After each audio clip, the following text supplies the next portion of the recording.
I got a question.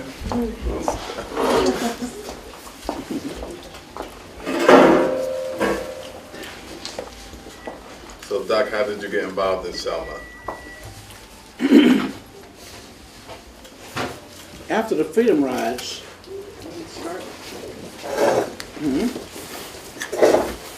after the Freedom Rides, I decided that I would go back to school for a semester. And my mother always insisted that I, finish school.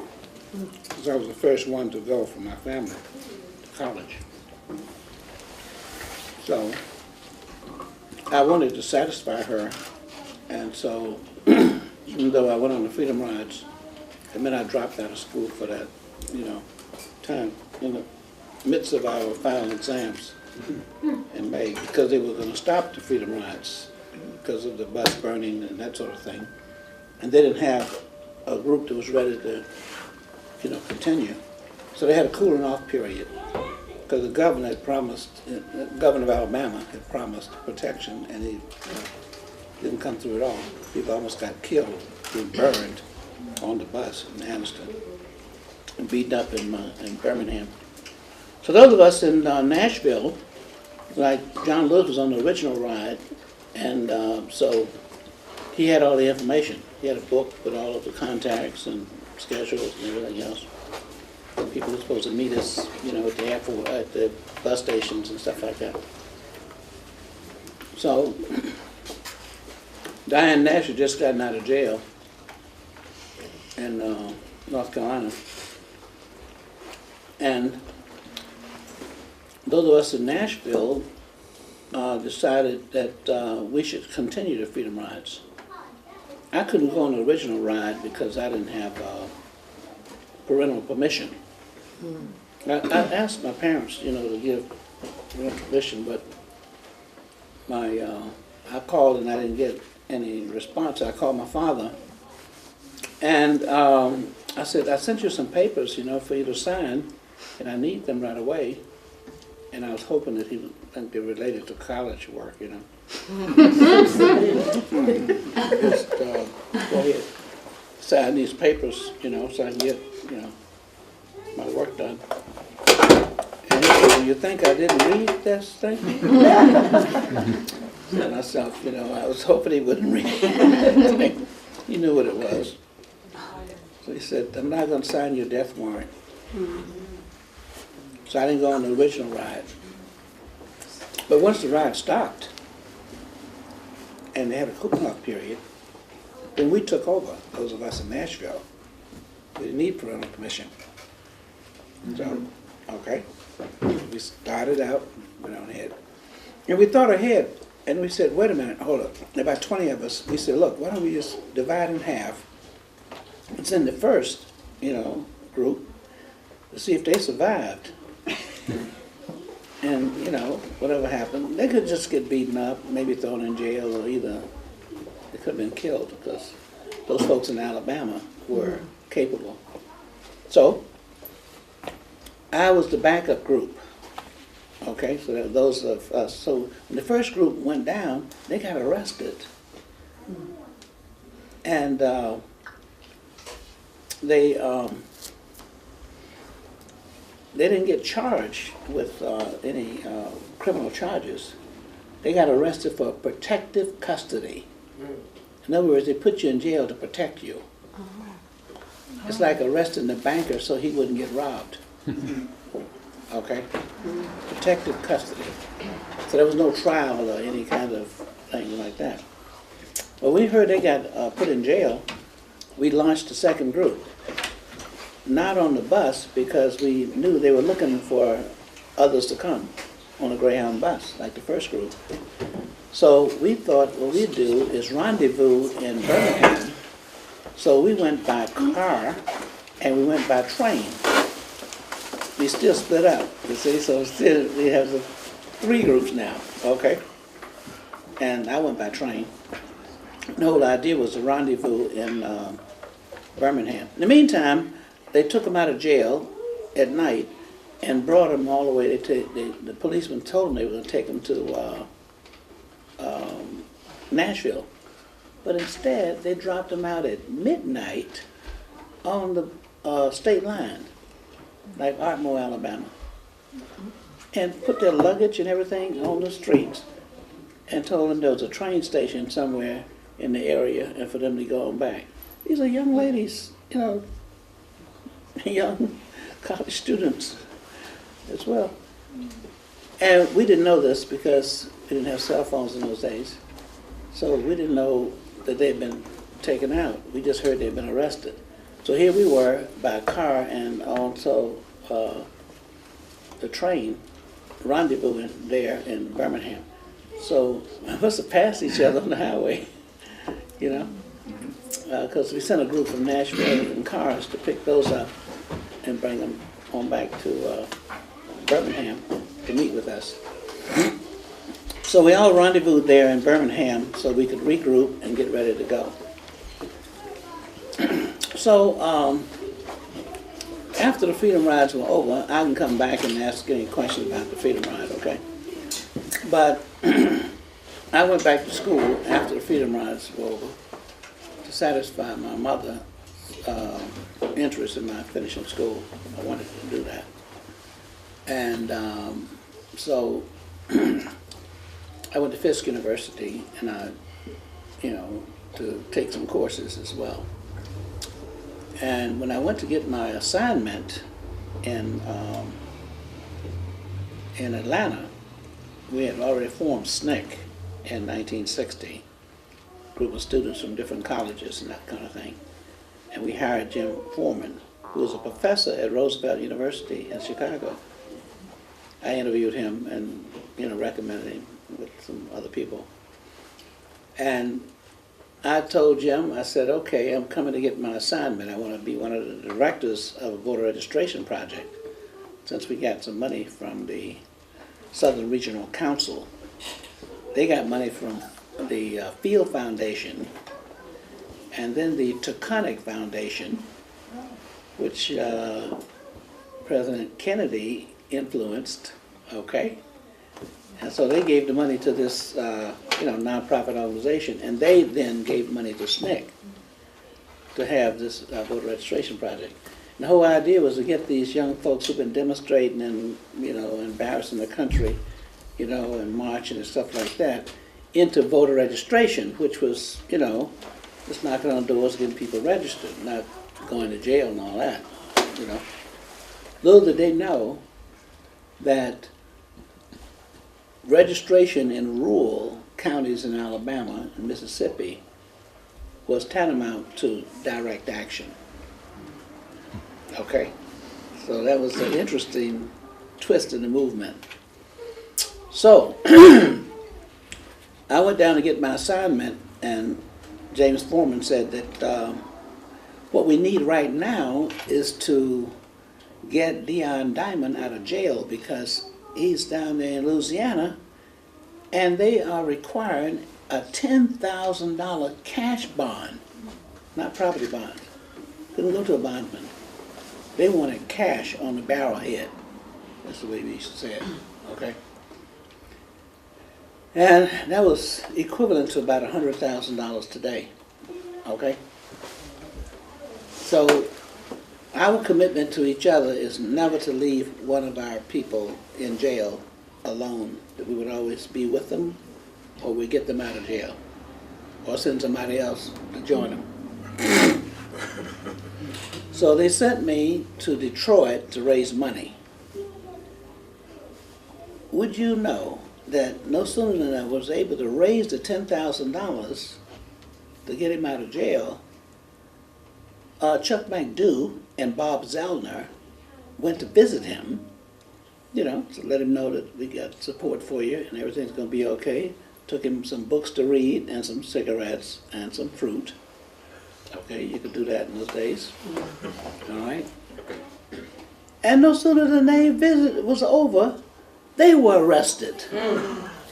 This is Louisiana now, and they have different laws and stuff like that. Guess what the charge was? Now, they were talking about getting black people registered to vote. You know what the charge was? Conspiracy to overthrow the state of Louisiana. That's what they charged him with. So now we got 3, that's $30,000. So, oh my goodness, what are we gonna do? So, they sent me to Chicago, all right, trying to raise some money. And Area Crown Theater, you know, debut for Freedom Singers, okay, right there at McCormick Place off of Michigan Avenue. So, hey, there's no problem there. And Harry Belafonte was supporting us. And we raised enough money to get all of them out of jail. That was amazing. I never told this story before, but I think we have to tell this so to be part of history, since it happened. Well, I didn't have any money as a SNCC person, so I, was dependent on people supporting me and that kind of thing. I went to the ministers' meeting because I didn't have a place to stay. And one of the Reverend Corbin, who was from Mississippi up there in Detroit, took me in. His wife was named Mama Sweet, and she could cook. Oh my goodness, I didn't want to leave Detroit. So here I was in Chicago, and this, I needed to get some transportation. So I didn't have any money, and I was trying to negotiate with the cab driver, okay? And one of the ladies of the street, okay, came and said, where you want to go? And I told her, and she, got the cab and got in the cab with me. I was a little nervous, but took me where I had to go and started talking to me, and I was telling her about, the fact I was trying to raise money, and that kind of stuff. It was in the movement. And then she gave me, $10 towards the cause. I mean, it's just a story I never told before, but that's what happened, okay? I got support from everybody. I didn't have any shoes. I had holes in my shoes and everything. I got to Detroit, they bought me new shoes. So we used to go not knowing how we were going to survive, but the community was there. And, when they found out that we were, this is another piece of this story, and I think is important. Well, we had to, let's back up to Detroit. Well, first of all, we had another problem coexisting in Mississippi, and that was Diane Nash. She was expecting. She was pregnant. And she was in jail in Mississippi. She got arrested because she sat on the white side of the courtroom. And the courtroom was segregated. You couldn't just go in and sit anywhere you wanted to. There was a side for black and side white. Okay? So she decided to sit on the white side. And she was arrested. They put her in jail. She refused bond. And we were trying to get her out of jail, pleading with her because we didn't want her baby to be born in jail. We didn't know what kind of health facilities or care. And she was not paying any attention to us. She made a statement in Jet magazine. She said, any black child born in Mississippi is born in jail. So we had this problem to deal with. And to be, perfectly honest, as males, we felt a sense of responsibility, maybe extreme, and we wanted to do something, because we couldn't be in that position, of course, being pregnant, we couldn't be pregnant. Well, we didn't know what it was like to be pregnant, so we were even more anxious to get out of there, But the way we were able to get her out of jail is her father was a dentist in Detroit. Like he was such a good dentist, he was called the painless tooth doctor. You used so much Novocaine? Okay. But he was very popular. So this was an opportunity for her to see her father, okay? So we told her we needed her to speak at the mass meeting because we're trying to get Dion Diamond out of jail. She's the kind of person that, okay, I'll come out of jail if we're trying to get somebody else out. Okay, she'll make the sacrifice. So that's how we were able to get her out of jail, and that's also how we were able to raise some money to get Dion Diamond out of jail. Okay? So sometimes things were a little more complex than they seem on the surface. And boy, was I glad to get her out of Detroit. What would I do if this woman has this baby? I'm driving her around and she has a baby. What would you do? So my point is, you'll be in a real tough situation trying to, deliver a baby and with no skills at all, But anyway, she got back to Albany, Georgia, where her husband, Jim Bobby, was, and she had the baby in a few days after that. That was close. That was close. I was so happy, In those days, you could go on the plane with the person. So I made sure she was strapped in the seat belt and everything, etc. And I stood there and waved her off, and, But, back to Selma. Okay, so we got Dion out of jail. We got Bob Zellner and and all of them. Chuck McDew. He was the chairman of SNCC at that time. That was before John Lewis. John Lewis came after.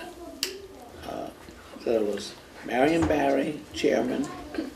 Okay, Chuck McDew was the quarterback for the football team at South Carolina State. Okay, leadership. And then there was John Lewis. He was the third chairman. So, when I returned to Atlanta, back to James Foreman now, I said, okay, I'm ready for my assignment. He said, we don't have any more directorships. I said, what do you mean? You told me that, if I went and tried to help get these folks out of jail, I could come back and get a directorship. He said, well, I don't have any more. Charles Sherrod is in West Georgia, and Bob Moses in Mississippi, okay, and another fellow was in Arkansas, Bill Hanson, was a white field secretary for SNCC, and he was director of the Arkansas, okay, voter registration project. We don't hear a lot about that. That's why I have to keep reminding myself and everybody else. So we looked on the map on the wall, and there was Selma, but it had an X through it. An X through Selma. I said, well, what's this business about an X? I mean, what about Selma? They'd sent 2 teams of SNCC workers independently at different times, and they came back with the same report. Nothing can happen in Selma. Can't get anything going in Selma. And they had the same reason. Exactly the same reason. Say, well, why? Why not? White people are too mean, and the black people are too scared. So we are wasting our time in Selma. He looked at me and said, well, I said, well, look, I need a directorship. He said, well, you can go and be the assistant director, with Bob Moses or either, right? I said, I'm 22 years old. If I want to be a assistant director, I'll go get married. I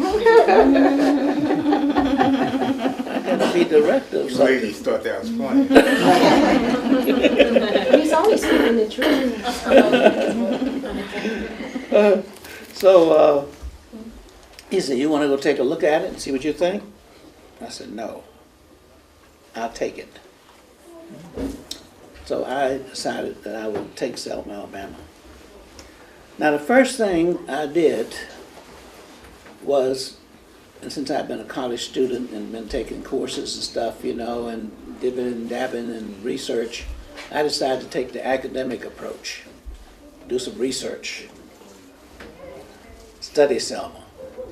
And what was I going to study? I was going to study mean white folk. Yeah. So the first thing I had to do is to do some research on where would be the best library to learn about mean white folk. So I kept fooling around and fiddling around and looking. And Tuskegee Institute, all right, which is Tuskegee University now, was the only place where I could go to a library and find a publication on the White Citizen Council. They had a monthly publication. So that would be stuff on white folks and mean white folks, White Citizen Council. Okay? Not just ordinary, folk. So that's what I did. I went there and studied and wrote a 50-page paper. While I was there in the library, there was another person doing research in the same stacks where I was. His name was Ralph McGinnis. And he had this huge camera, and he was taking pictures of newspaper articles on the lynchings. And he came back to New York and wrote a book, 100 Years of Lynching. And we were there 6 o'clock every morning at the library. In fact, they gave me the key. 'Cause I was there before the staff, sitting on the doorsteps. And so they finally said, well, since you're going to be here, why don't you just go ahead and open up the library. Good. Okay? And what I learned was phenomenal about, white folks in that particular area. When we were on the Freedom Rides, when we left Montgomery, Alabama, after going through all of this stuff that we had to go through, we went through Birmingham from the Nashville group, and then we went to Montgomery. We were beaten up and that kind of business, etc. The church was surrounded. They tried to, bomb the church again. Now remember that Freedom Ride, that church we were in, when the Freedom Riders were surrounded by the mob and all that sort of thing, burning cars and all that kind of stuff, etc. That was the same church that had been bombed earlier. We were already in a bombed church, had experienced bombing. Well, when we left Birmingham going to Montgomery, and then we got to Montgomery and ran into the mob, and then we went to Jackson, Mississippi. In between Jackson, Mississippi, in between Montgomery and Jackson, Mississippi, was Highway 80, US 80, we had to go down. And that US 80 ran straight through Selma, Alabama. Guess what? The bus bypassed Selma. Those of us on the Freedom Rides, the original Freedom Rides going to Jackson, we never passed through Selma. They sent a decoy. Now the bus we were on now, coming out of Montgomery going to Jackson, Mississippi, had the the National Guard. Okay? They had helicopters, state troopers, everybody, all the law enforcement. We bypassed Selma. You know why? There was a mob of 2,000 folks waiting for us at the bus station. The National Guard did not want to confront them. Why? Because this was the Alabama National Guard. That's they're the nephews of those Klan members and people like that. Okay. So anyway, that was the introduction to Selma. So you understand why people came out with the conclusion, okay, that you didn't want to tangle with Selma. A lot of folks don't know that Montgomery was not the first capital of Alabama. It's a place called Cahaba. And Cahaba is a little small town, it's dried up now. Okay? It would have been a flourishing city with an airport and with a university and this, that, and the other, just like Montgomery. But, okay. So the next capital, after they moved it out of Cahaba, was in Tuscaloosa, for a year. All right. Then they moved it to Montgomery, Alabama, cradle of the Confederacy. So a lot of folks in Alabama don't even know that history. But when you get into research, you have to dig deeply and ask more questions. And every time you get an answer, you have to make some more questions. Every answer should produce 10 more questions. All right? And one of the questions was, what are these white folks talking about when they said, these dirty politicians stole our capital? I thought they were talking about money. They were talking about the capital. Even in 1963, they were still angry with the white politicians in Alabama. In fact, they were angrier with the white folks than they were with black folks. Because these are the folks who, bypassed them. Okay? Another observation is that there was only one black person killed in the Selma movement. That was over in Marion, Alabama, actually. And then there were 3 white folks who were killed in that movement. They killed more white folks than they did black folks. That's the point I'm making. Because they felt that the black folks would stay in their place. But these white folks were the ones who, gave them the impression that things would change. All right? So if they could get rid of these white folk, and get them to, get out of the picture, they can stay in control of the black folks. Okay? They wore buttons that said never during the Selma movement. They weren't talking to black folks. They were talking to the other white folk, particularly those in Montgomery who allowed the bus boycott to desegregate buses. They were still angry with them. That's why you had that mob coming out of the bus station in Montgomery. I said, okay, you might have gotten away with that one time, on the city buses and stuff, but hey, that ain't gonna happen again. Next thing y'all want, y'all gonna be coming downtown and wanting this, that, and the other, and next thing you know, you wanna be sitting in the State House and, all that kind of stuff. So, another factor is this. You had bombings in Montgomery. They even bombed Martin Luther King's house with his baby in there and the wife stuff, housekeeper. They bombed Birmingham. Oh, they bombed everything. They bombed the motel, they bombed the church and killed the girls, and then there was a section where black folks lived, they called it, Dynamite Hill. They bombed so many places. Shuttlesworth House, they bombed Martin Luther King's brother's house. He was a minister also, AD. No bombs in Selma. You think they didn't know about dynamite? Okay. Why? Well, my research, because you never stop researching, by the way. Not something that you do and then you put it aside and then you think you know everything. No, you continue. My opinion, and I always say what I don't know. I say that more often than what I do know. I don't know why they didn't bomb anything in Selma. I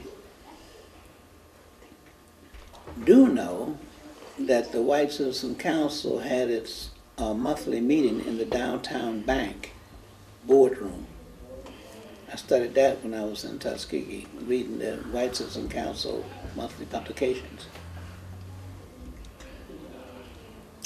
I also know that the date they met was the last Thursday in the month and that was the last day of voter registration. I do know you had to have a registered voter to sign your application before you could get registered. And they were looking at to see, you know, how many whites were signing for blacks. My analysis, and I'll conclude with this right now and take the next question, is that the reason you didn't have any bombing is because the white folks, number one, had a different method for intimidating blacks. It was really sophisticated. In other words, if you went to a mass meeting, they wouldn't come after you. They would fire your mother-in-law from her job, mopping blood at the hospital, and tell her you need to spend more time with your son-in-law, okay? Because he's on the wrong track.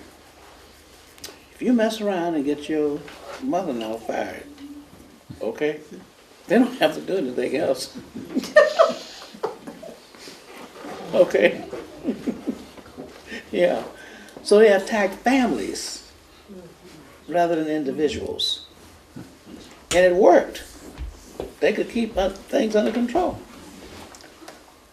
The next thing is that these were bankers and people like that who would control the city. For an example, you know those batons that they used when they were attacking the folks on the bridge? They were on top of a big horse, and they could reach down and hit folks, you know, and stuff like that. Those didn't come from the regular supply place for law enforcement officers. They have supply places where you order stuff. They were table legs. They came from the Selma Table Company.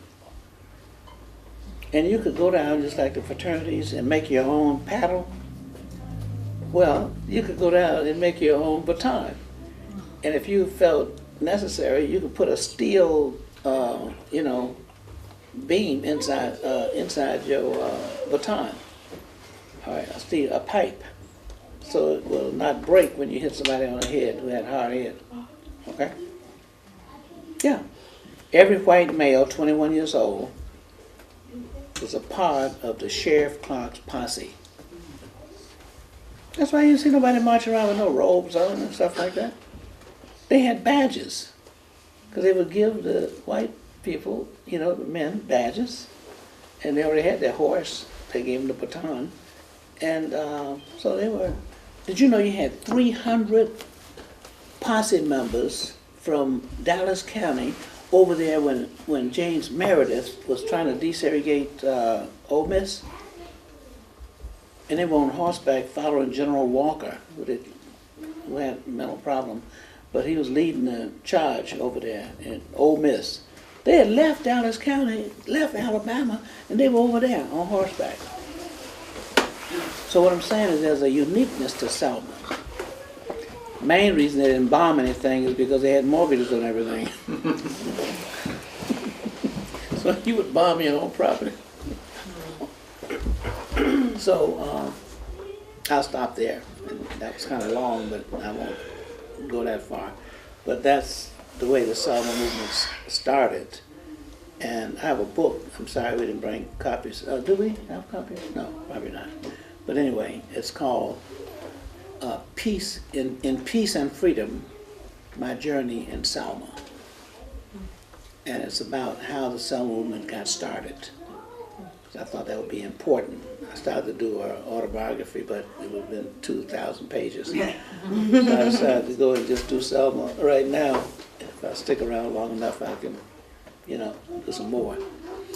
But the main point I wanted to make is that the research and the training is extremely important when we launch a movement. A movement is different from a protest. Protest, you get together in your march and say how bad it is, and how bad you feel, okay, and how bad the other folks are. Who makes you feel bad? But a movement, and that's what Martin Luther King was about, is about a strategy to bring about changes. There were a lot of voter registration projects, why Selma? And they attributed Selma to, making that 65 Voting Rights Act. And, okay. Sorry if it took too long. Thank you.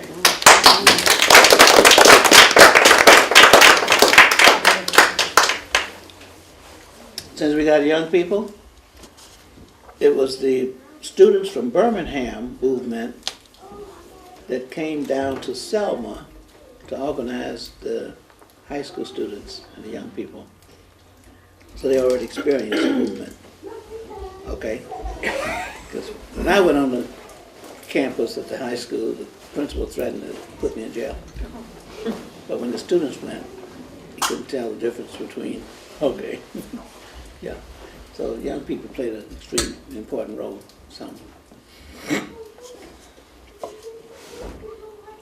A lot of Any our question? girls from Perfect 10, we just read that book, Turning 15 on the Road to Freedom by Linda Lowry Blackman. Yeah. And she was a student then. Yeah. So we have been looking at, it was so amazing to see that they had a real system within the students, and they all, their teacher could sign them out, and they had one person that stayed back and took tests for everyone. And we asked her, do you think that students can organize today, or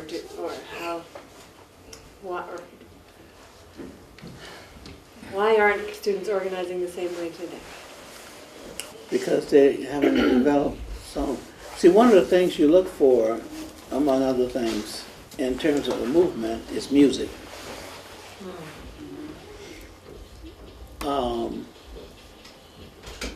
Joan Baez visited Selma, and she brought a guitar, and she wanted to look around. This was before all the movement stuff started. I just arrived, and that was Miss Boynton's, and she had some grandchildren, maybe grandniece, I guess.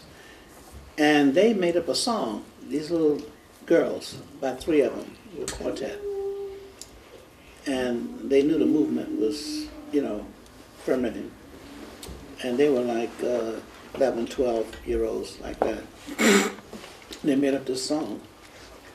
Freedom is a coming, and it won't be long.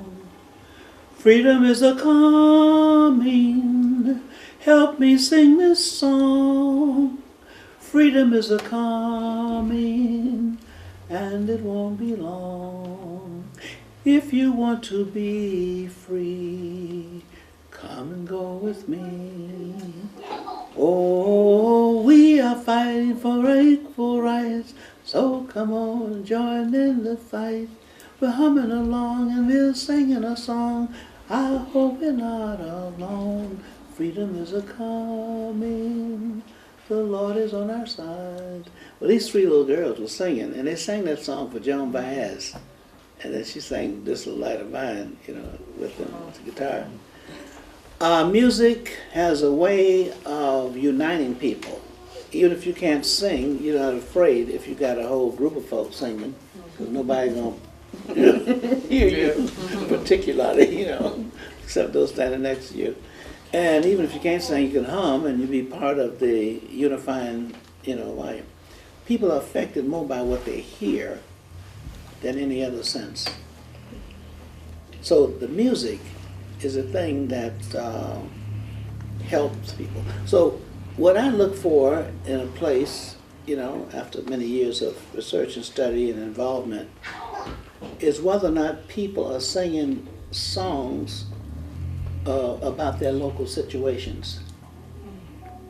So when people are singing songs about their local situations, it's not just simply them getting involved in the movement. It means that the movement is in them. So that's one of the things we look for to decide where we put our boots down. Okay? That's one of the factors. Of course, another factor is whether or not people are united in their organizations. And you got your labor union, so you think about Montgomery, Alabama, okay? You got your labor unions, you got your churches, okay? You got your young people, your students, and you got, the women's organizations. There has been no effective movement without women's organizations, okay?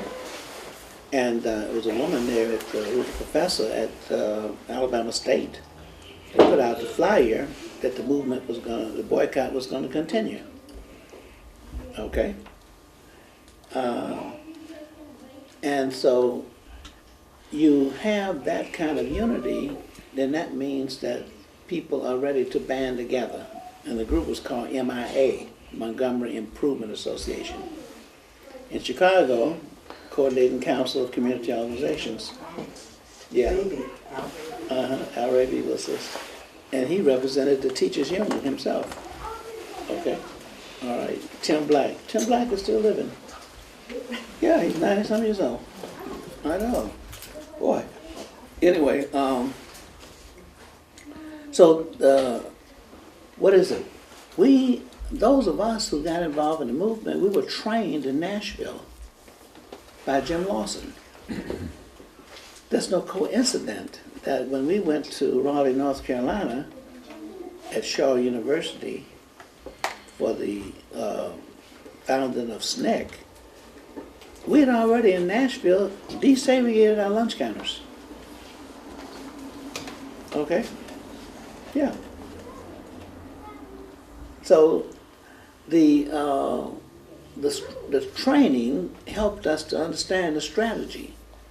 It's no coincidence that on Martin Luther King's executive staff and directors, you had more people from Nashville than any other place.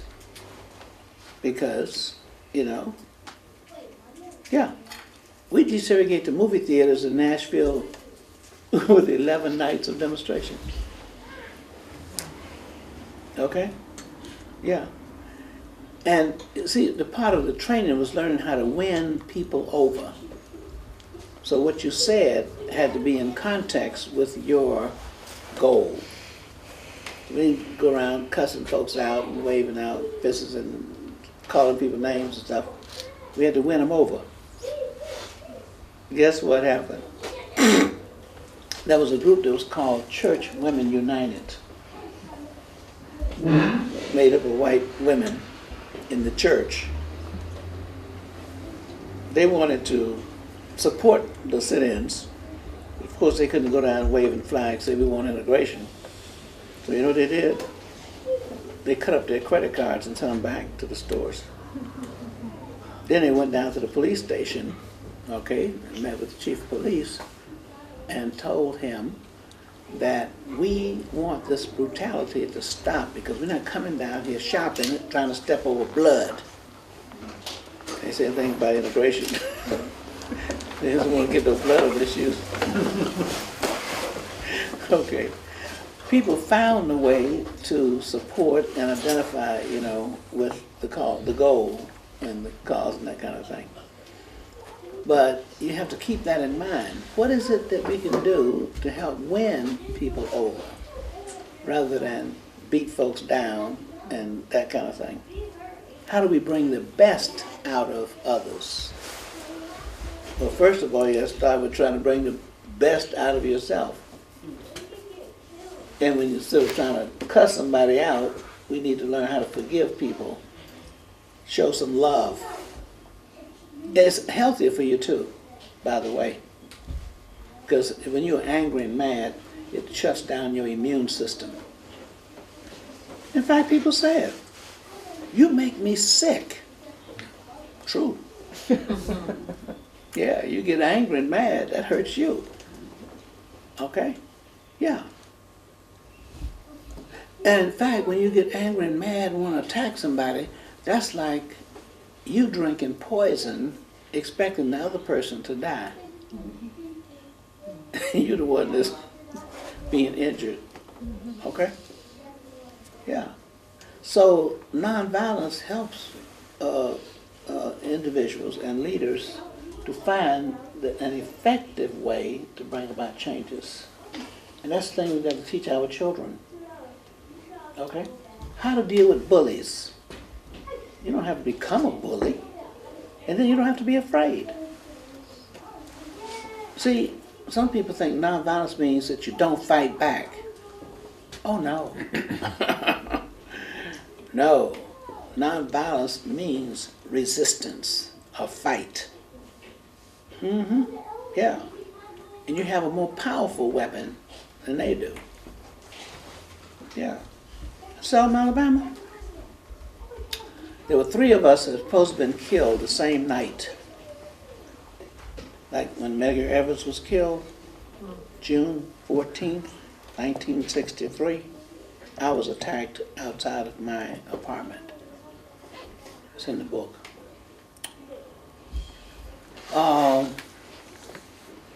I didn't even know Medgar was killed because, you know, it was late at night and they were supposed to kill 3 of us. The FBI told me that. They came and visited to make the investigation. And I just come from a mass meeting, had a whole bunch of flyers in the back car and stuff like that, and I was back there, and there was a car parked across the street, and the white person was behind the wheel, and another one was under the hood of the car. I thought they were having car trouble and trying to get the car started. So I was right there on the edge of the white neighborhood, so I was used to seeing white folks, you know, come back and forth and stuff like that, so it wasn't anything unusual. It's late at night. And then I heard some footsteps coming because the leaves were cracking, okay? And then I became, you know, highly alert, and I turned around and looked at this guy. He was huge. In fact, he had a t-shirt on with the sleeves rolled all the way up to his shoulder. He didn't have a neck. I mean, it sat right down in his shoulders. His head was right down there in his shoulders. So when he turned, you know, everything turned, okay? And he was standing up there, crew cut. And I looked up at him, and he said, "Buddy, how much would you charge me to give me a push, you know, for his car?" Whew, I was so relieved. I said, "I won't charge you anything." You know, I just want to, you know, get this over with and get in the house and get to bed, sleep, you know. So I pulled my car out and put it up behind his car. I had a 48 Chevrolet back in the day. And Julian Bond was the one who gave me that Chevrolet. They were giving out brand new little cars, you know, plastic cars. You know, it's kind of bent up and break up chip. And so he said, "Wait a minute." I said, "Well, Julius, you're giving these people these nice little cars and stuff?" He said, "Just be cool." You know, Julian Bond was working with SNCC. He was our editor, but he was working out of the office and distributing these cars that people had given us. And so he said, "Look, man, you're going to be in some rural areas, and this 48 Chevrolet is made out of real metal, not plastic. You got big tires, which means you can bank around these corners and stuff on dirt roads." And so, anyway, I trust his judgment, and sure enough, you know, that was the right car for that place. So as I was matching the bumpers, the guy who had asked for the push was out there making sure that the bumpers matched. Well, I had high bumper guards. 48 Chevrolet, you can push a truck. Okay? And so he said, I said, "Do they match?" He said, "Well, you might want to come out and take a look." So I jumped out of my car and bent over like that. Boom! He hit me. I went flat down in the middle of the streets. And I got up and I looked at him straight in the eye. And then he hit me again. I got some marks up here now that's still, after 50-some years, still there. And then I got back up again. I couldn't see too well because the blood was dripping down in my eyelashes and stuff. Okay, and but I was in his direction, my eyes wide open.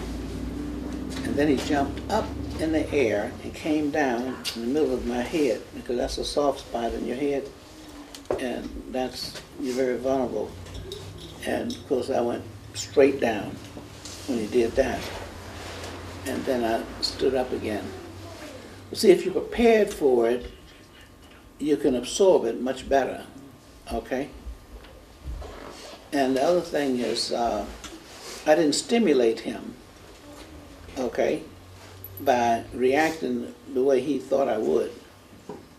Stimulus response. In other words, how you respond could stimulate the person, or it could desensitize them, okay? And that's psychology, and that's part of our training in nonviolence. Unusual but genuine behavior has the potential to arrest the conscience of your assailant. In other words, if you display unexpected behavior, because if somebody hits you, you expect to either hit them back, run, or plead for your life, but you don't expect them to stop there and look at you. So that really, by my reaction, that took away the strength from this person. That's why even when he tried to hit me in the top of the head, ordinarily that would have been a deadly blow. Okay, his power was weakened. In other words, if you kick a dog and the dog just stands there and look at you, each time you try to kick, you lose power because you're not stimulated and you don't have that. Okay. Muhammad Ali, a boxer, you remember hearing about him? He had a little tactic he used called ropey dope. And what he would do is lay on the ropes and let his opponent just hit and hit. But see, each time he was hit, and Muhammad Ali didn't do anything, but just wobble around, his blows were not as hard. See, some people didn't understand that. Okay? And that has to do with, stimulus response. So by the time this finished hitting, they lose. Then he would go in as a boxer and then wipe him out because he had reserved his strength. You see? So in nonviolence, what you do is absorb the energy of your opponent by psychological warfare. So that's what's going on with nonviolence. That's a way of fighting back. That's a way of resisting. What are you resisting? You're resisting conforming to the expected behavior. That takes a lot more discipline. Okay? So, this guy was hitting me. And then he didn't succeed in knocking me out. And a little fellow like I was, he's supposed to knock me out in the first blow. That's why he got the assignment.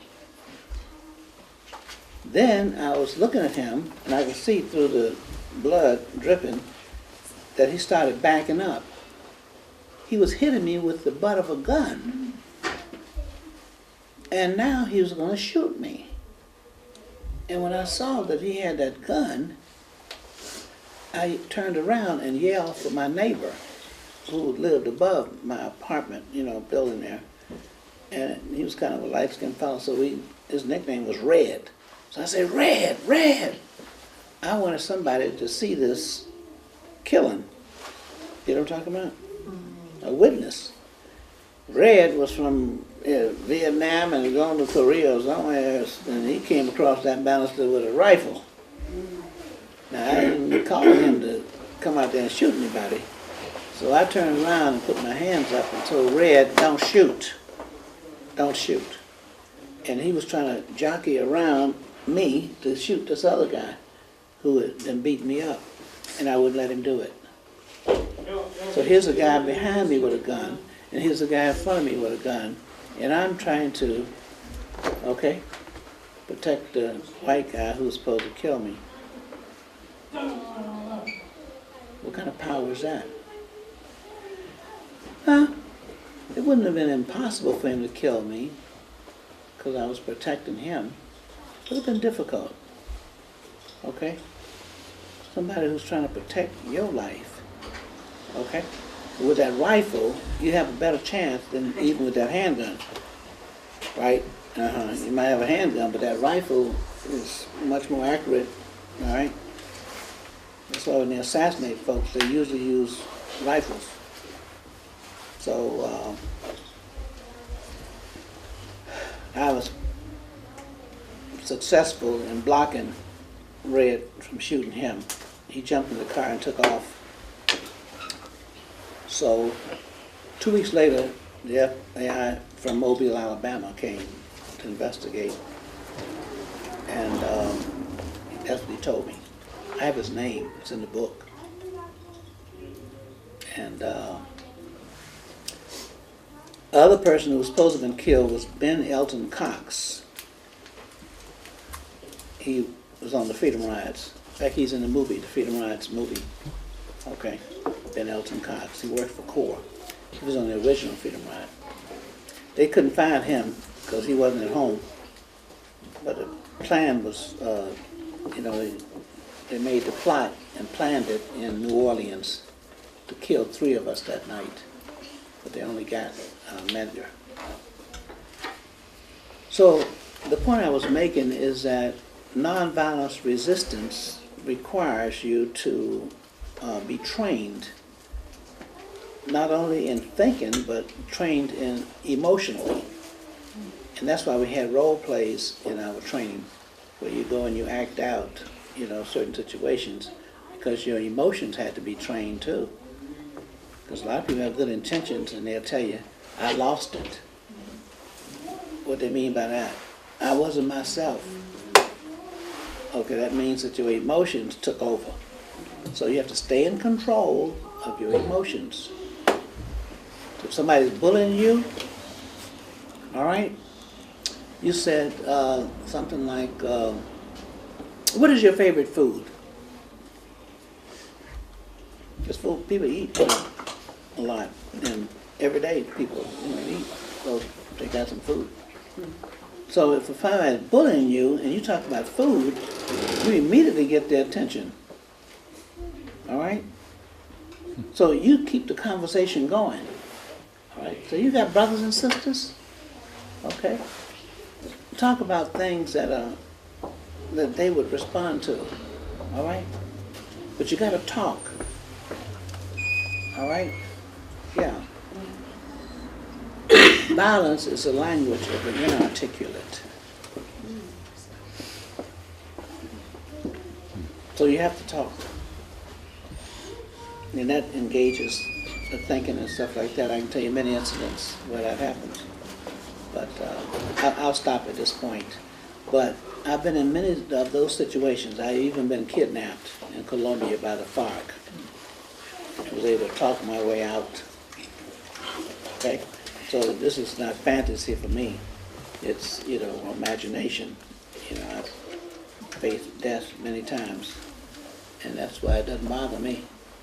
Because if I was scared of death, I could have been gone a long time ago. All right. So it doesn't mean that you're not afraid. It means that you do not allow fear to control. Fear is not going to be there. Because if you're not afraid in some situations, then you're foolish. But you don't have to let somebody else overpower you. You have to stay in control. Question? I want to know what inspired you to keep on moving. You have to keep on moving after all the things that happened to you. That's a good question. Okay. What is it that inspires me and to continue after all the things that happened? Well, first of all, I believe that things can change. And even though you face a lot of conditions that seem almost impossible, that first you got to believe that it's possible to change. Otherwise you do nothing. And to do nothing means that you contribute to the problem that exists. You are part of the problem if you do nothing. Okay? So one reason you have to keep going is to make sure that you are not complacent and contribute to the problem by being silent. I saw a statement on the wall somewhere around here about the fact that you got to be, it must be back there, that quote from Martin Luther King, okay? Yeah. It says that you are already, dead if you do nothing, all right? So that's part of the reason. The other is I have had enough experience and I have learned so much, from Martin Luther King and from all my other experiences I've had. I feel obligated to share what I know and to teach it. I started a program in 1975 in Green Haven, New York prison, and it was teaching the inmates how to manage conflict inside the prison. AVP. AVP. You look at the person who started it. It is now in 60 countries around the world. I just met the U.S. Person who's head of thing in the U.S. It's been there for a long time, like Roger Cluck. I met him out in Seattle this last week. But it's in about 50 states. It used to be 30 states, but he shared with me that they got it in about 50 states in the U.S. all over. That's almost every state. And so I see the benefits of this thing and how people, grab it and run with it and make it happen. Mm-hmm. We were invited to Nigeria, and they were dealing with the oil crisis there in the Niger Delta area of Nigeria. By the way, Nigeria is the largest African country by population. They had this situation where they had an oil spill, like shale oil, and they paid the government, but they didn't get the place cleaned up. People, couldn't fish, and get food, and farms, land was all contaminated.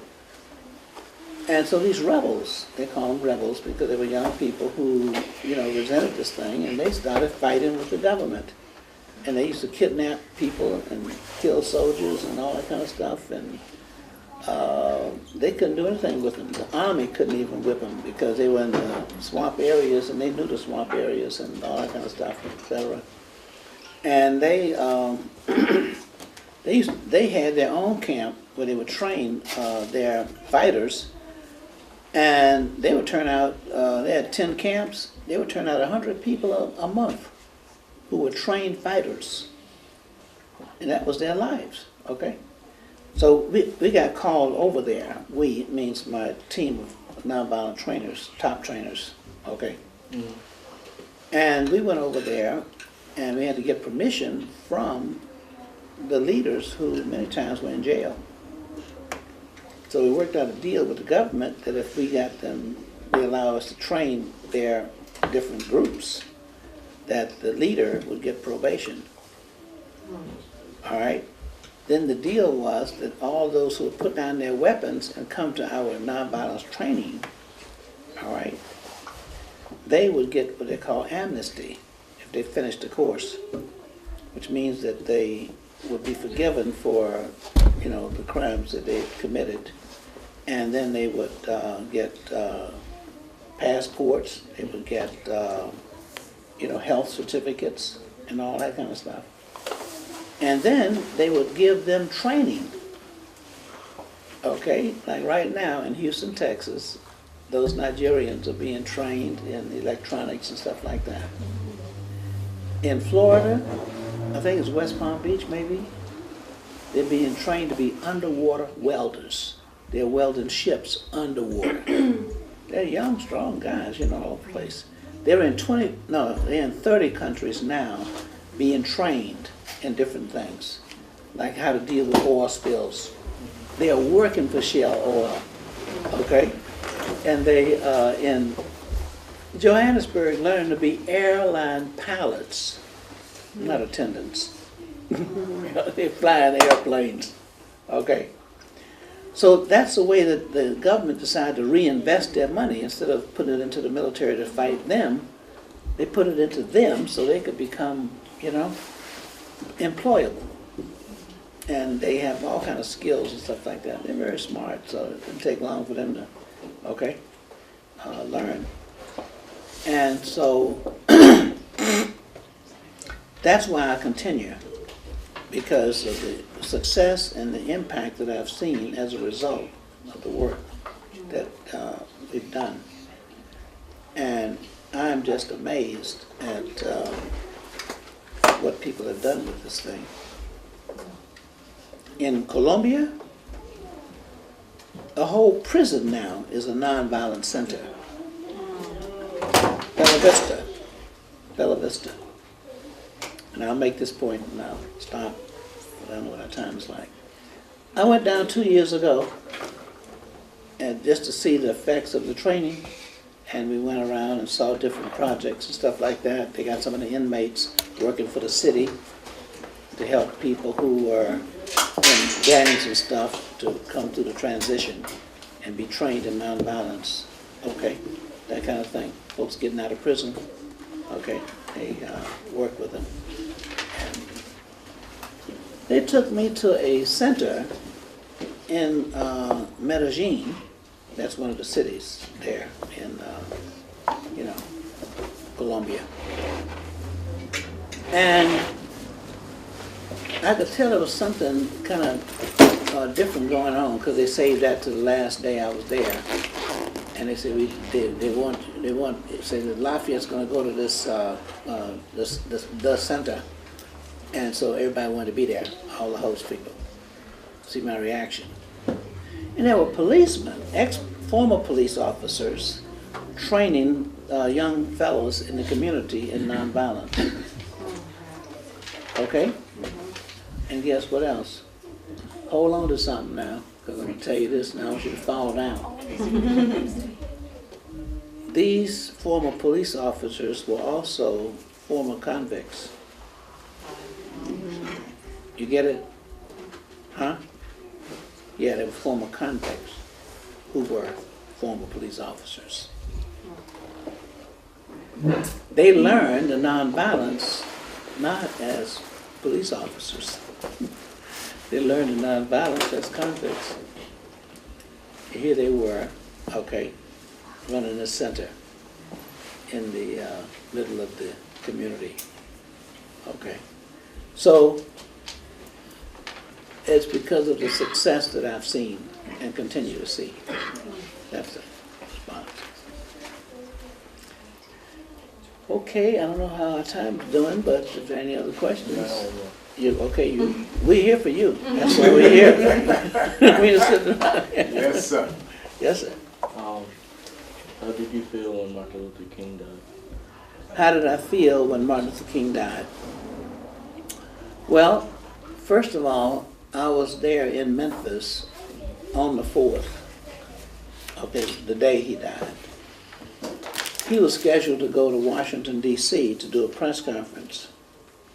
And what happened was, once the march to support the sanitation workers was broken up in violence, he decided to stay. We, on his staff, and I was the national coordinator for the Poor People's Campaign.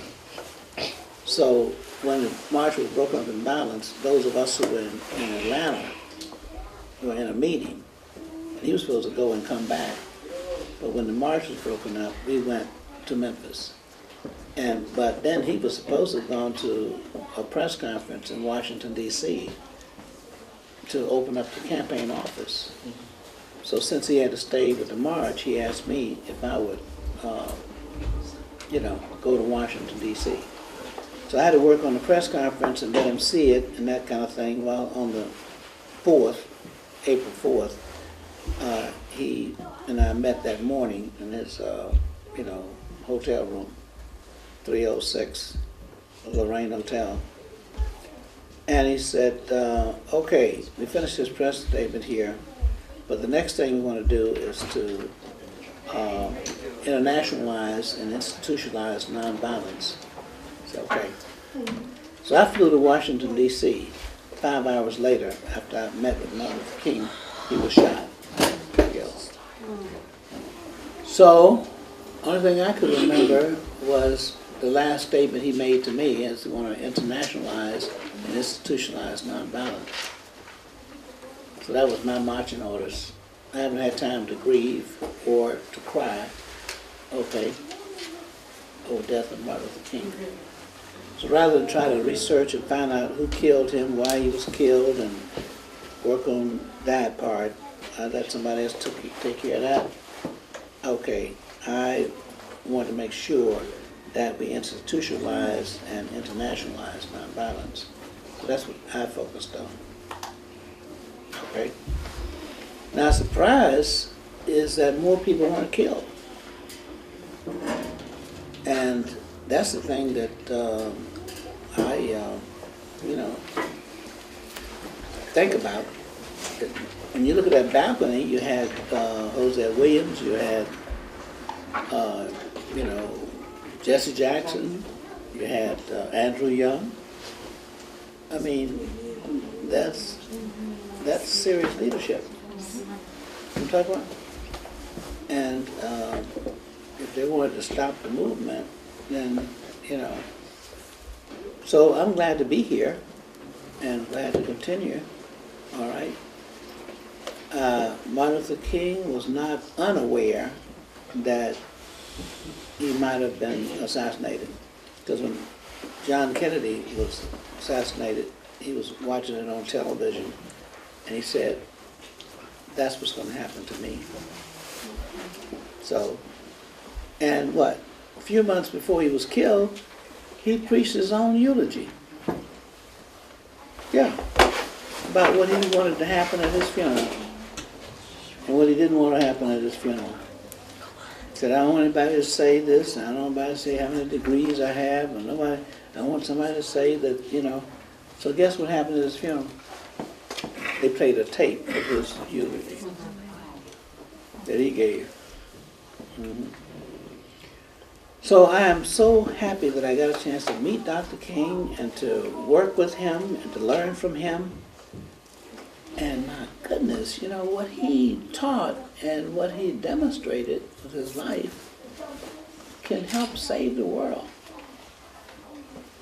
So I feel a great sense of obligation. That's why I'm here, and that's why I do what I do.